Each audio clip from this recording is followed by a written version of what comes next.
Well, we're here at Malco Guest Farm, just outside Bonnievale. It's a lovely camping site. We are here to do a Springbok Potjie with lovely chutney flavors, peach chutney flavors. We're going to put in lovely spices and we're going to put in some sultanas to give it that lovely sweetness.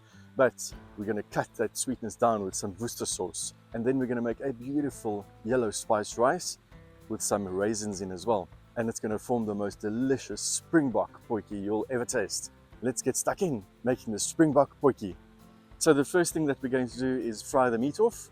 To that we add in 2 tablespoons of olive oil, and to that we can add our lovely Springbok meat. Here you can see we've got Springbok neck, and this is from the shank. So lovely little bone pieces with some marrow in. See, that's the end piece of the shank. Great, let's get them in.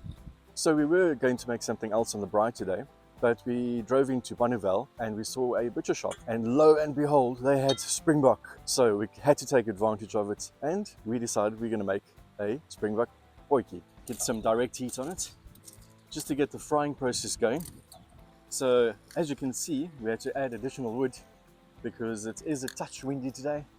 It's actually exceptionally windy, and we're expecting it to get much more windier. See, we've got a nice fry on there. Got some nice color on that. That's what you're looking for. It gives that lovely, rich, deep flavor.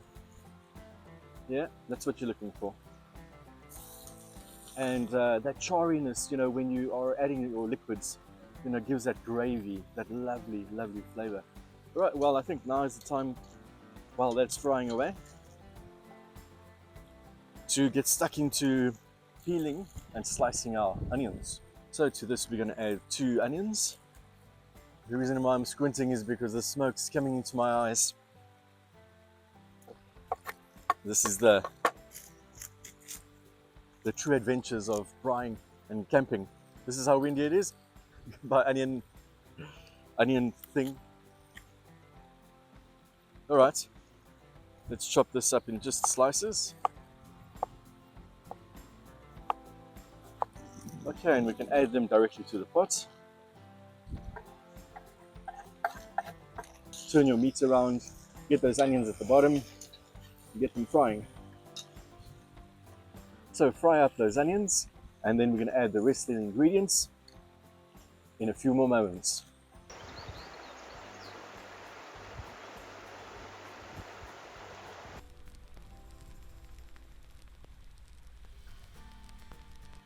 Okay, now that we've fried those onions up nicely, they got a lovely char on them.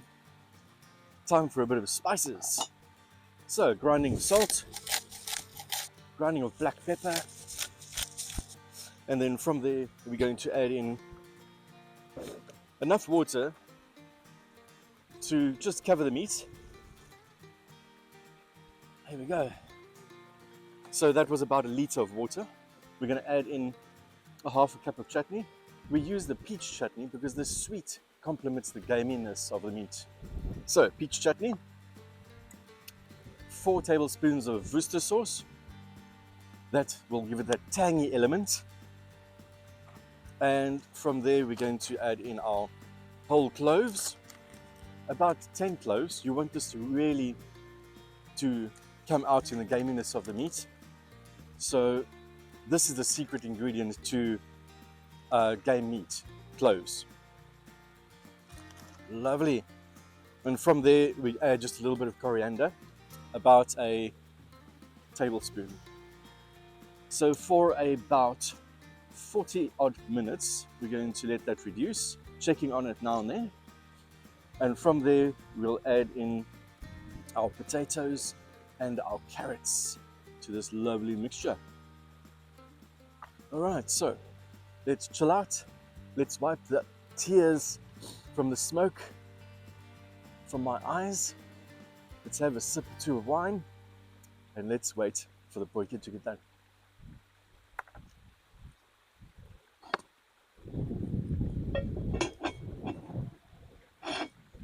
Parse.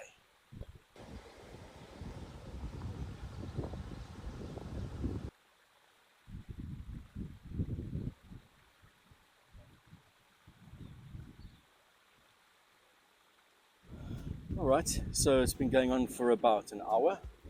You can see got a nice bubble going there. Lovely little bubble. Meat is still covered.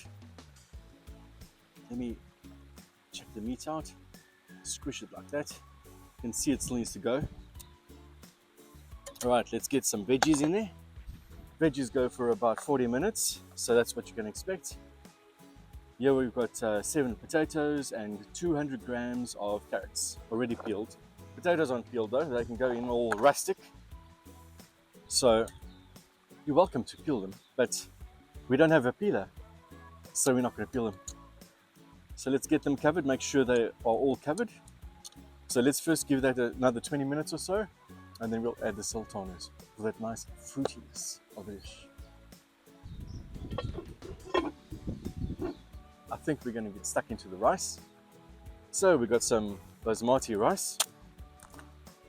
To that, we're going to boil it with some spice for rice. It's got a bit of turmeric, garlic powder, onion powder, celery, chili. I think that's about it.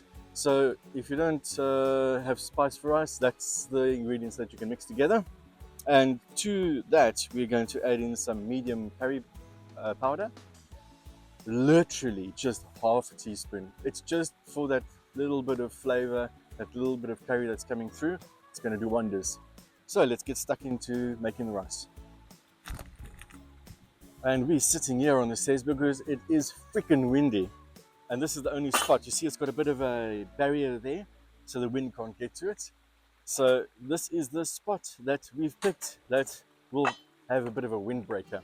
So we're going to make about 2 cups of water and a cup of rice. This is such an easy dish. To that, we're going to add a tablespoon of spice rice. That looked more like 2 tablespoons, so let's stick with 2 tablespoons of spiced rice. Oh yes, and by the way, we've used basmati rice. Just prefer basmati. It's fluffier, the grains are longer. It's a real nice, lovely rice. And we're going to take just the tiniest amount of medium curry powder. And we're going to let that go. And just before the rice is about to turn fluffy, we're going to add in some raisins, just for that pick me up. So let's get that to a boil. Let's get that done and made, and let's chill out.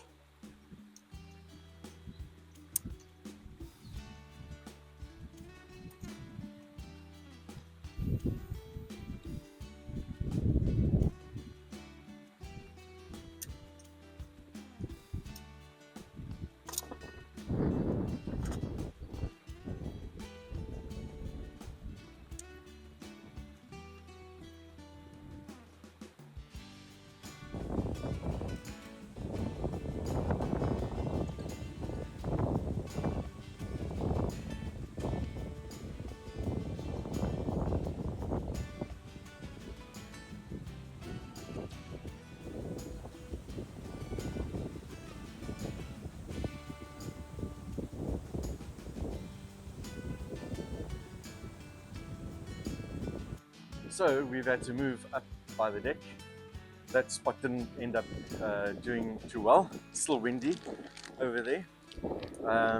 So we're going to add in raisins to the spiced up rice. Now we've got a nice little windbreak here at top of our food container, and it's supported by our icebox. Okay, so to this we're going to add in 2 heaped up teaspoons of raisins. Okay, let's just mix that in there. Well, it's not a lot. It's just for that pop of flavor. Okay, low and slow now. You can put it on very low, or you can put it on off depending on the doneness of your rice. That's it. Let's get those sultanas in the potjie. The meat is done. So now it's time to add in the sultanas. Sultanas will give it that lovely, sweet, rich tasting flavor. Perfect for this type of potjie. This is not your traditional potjie, right? Your Springbok Potjie. Some add red wine, stock, all these type of things. This is the sweet and tangy version of the potjie with a touch of a little bit of curry rice and savoury rice.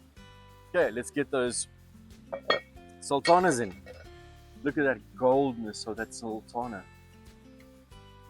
Hey, that'll give your dish a lovely, lovely color, presentation, and flavor. Just let's get that mixed in there. Ooh, look at that sauce. It's thickening up beautifully now. You don't want a runny sauce, right? You want it to be nice and thick. Look at that. Oh, yes.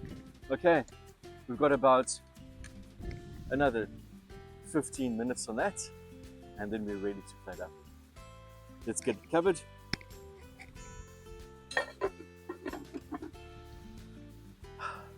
And let's get it all together.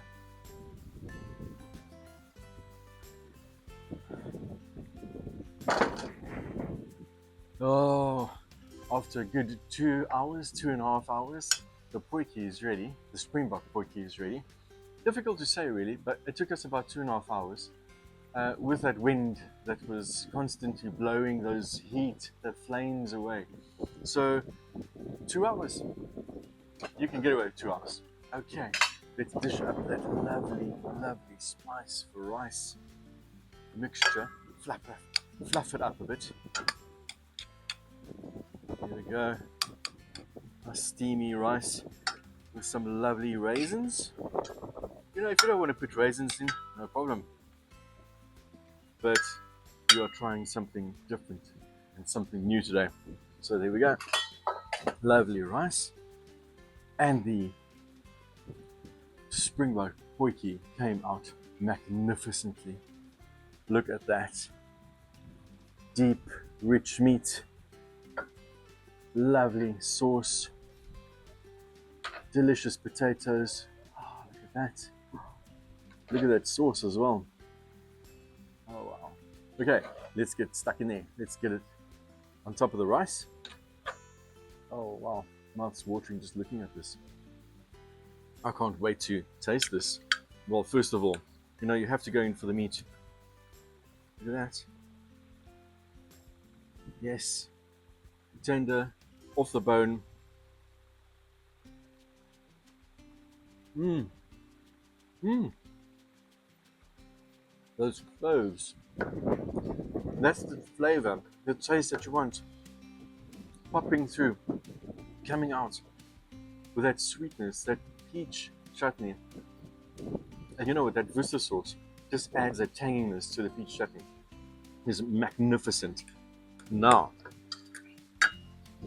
some lovely, tender, juicy Springbok.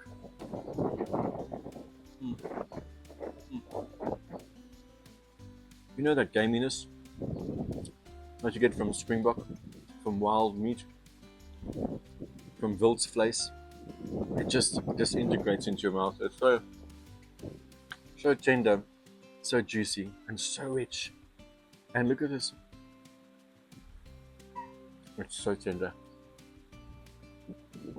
For more magnificent dishes and flavors and amazing experiences like this that we've had today, you have to come join us on Travel, Trails and Tastes.